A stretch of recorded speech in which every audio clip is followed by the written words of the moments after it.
Hello guys, welcome back to my channel quick recipes with Mamoni and blog. তো আজকে আবার একটা নতুন রেসিপি নিয়ে চলে এসেছি তোমাদের সঙ্গে শেয়ার করতে। তো আজকে তোমাদের সঙ্গে শেয়ার করব কাঁচা আমের প্লাস্টিক চাটনি। তো গরমের দিনে শেষ পাতে একটুখানি আমের চাটনি না হলে ঠিক জমে না। তো দুপুরের মেনুতে একটুখানি যদি আমের চাটনি রাখা যায় তো তাহলে কিন্তু ভীষণ ভালো লাগে। তো চলো এবার রেসিপিটা শুরু করা যাক। আর রোদে দেওয়ার ঝামেলা ছাড়াই কিন্তু তোমরা এই প্লাস্টিক চাটনিটা বেশ কিছুদিন বাড়িতে স্টোর করে রাখতে পারো। আর ফ্রিজে রাখলে তো কোনো কথাই নয়, মোটামুটি 1 মাস মতো থেকে যাবে। আর ভীষণ সুন্দর লাগে এই প্লাস্টিক চাটনিটা খেতে। তো চলো আর বেশি কথা বাড়াবো না, কী কী উপকরণ লাগছে বলে দিই। তো প্রথমেই দেখতে পেলে যে কাঁচা আম আমি নিয়ে নিয়েছি বেশ খানিকটা।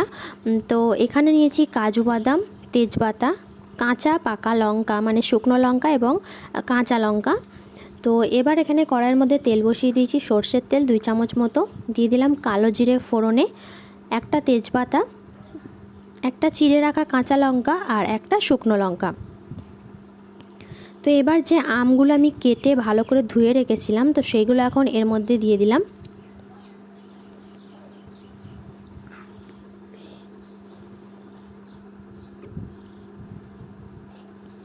তো ভালো করে নাড়াচাড়া করে নেব।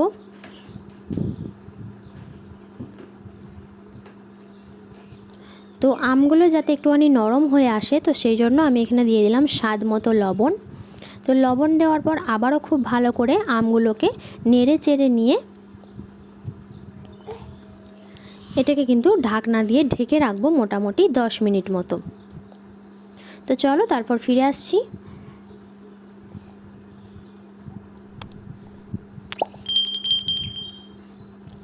তো দেখো চলে এসেছি আর আমগুলো বেশ নরম হয়ে গেছে, তোমরা দেখে বুঝতেই পারছো। আর খুব সহজেই কিন্তু এই আমের চাটনিটা বানানো যায়। যারা একদমই রাঁধতে পছন্দ করো না বা এই গরমের মধ্যে চাইছো না যে বেশি কিছু রান্না করতে, তো এমনি নর্মালি যেরকম রান্না হয় বাড়িতে লাঞ্চ মেনুতে যা থাকে ডাল তরকারি মাছ, তার সঙ্গে এরকম একটা আমের চাটনি খুব সহজেই তোমরা কিন্তু বানিয়ে নিতে পারো। তো এখানে আমি দেখো মোটামুটি 1 বাটি মতো চিনি এখানে অ্যাড করলাম, কারণ আমগুলো একটুখানি টক মতো ছিল। খুব একটা মিষ্টি আম হলে চিনি অতটা প্রয়োজন হয় না।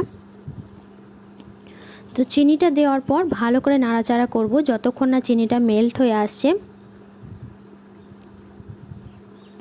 আর গ্যাসের ফ্লেমটা কিন্তু লোতেই রাখবে, তা না হলে চিনিগুলো ওপর থেকে পুড়ে যাবে। তো ভিডিওটা যদি ভালো লেগে থাকে বন্ধুরা অবশ্যই কিন্তু লাইক করো, কমেন্টে জানিও তোমাদের কেমন লেগেছে। আর যারা চ্যানেলে নতুন বন্ধু আছো তাদের বলবো চ্যানেলটা সাবস্ক্রাইব করে নেওয়ার অনুরোধ রইল। অবশ্যই আমার চ্যানেলটা ভিজিট করো, তারপরেই সাবস্ক্রাইব করে নেওয়ার অনুরোধ রইল। তো এখন আমি কিছু কাজু বাদাম এখানে অ্যাড করলাম। কাজু বাদামগুলো কিছুটা ভেঙে নিয়েছি আর কিছু গোটাই আছে। তো এখন দেখতেই পাচ্ছ চিনিটা মেল্ট হয়ে গেছে আর আমগুলো প্রায় সিদ্ধ হয়ে এসেছে। তো এই পর্যায়ে কিছুক্ষণ রেখে দেব, তাহলেই কিন্তু আমের চাটনি প্রায় হয়ে যাবে, কারণ আমগুলো প্রায় সিদ্ধ হয়ে গেছে। আর হাই ফ্লেমে রেখেই কিন্তু এটা করব। তারপর একটুখানি গ্যাসের ফ্লেমটা লোতে করে একটু ঢাকনা দিয়ে ঢেকে রেখে তারপর গ্যাসের ফ্লেমটা অফ করে দিলেই তৈরি হয়ে যাবে কাঁচা আমের প্লাস্টিক চাটনি।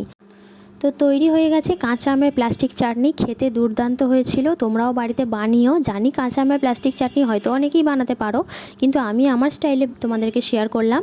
তো অবশ্যই কমেন্টে জানিও। তো নতুন নতুন রেসিপি পেতে অবশ্যই আমার চ্যানেলটা সাবস্ক্রাইব করে নেওয়ার অনুরোধ রইল। তো চলো বন্ধুরা আজকের মতো এই পর্যন্তই রাখছি। আবারও ফিরে আসবো নতুন কোনো রেসিপি ভিডিও বা ব্লগের সাথে। ততক্ষণ ভালো থেকো, সুস্থ থেকো, টাটা।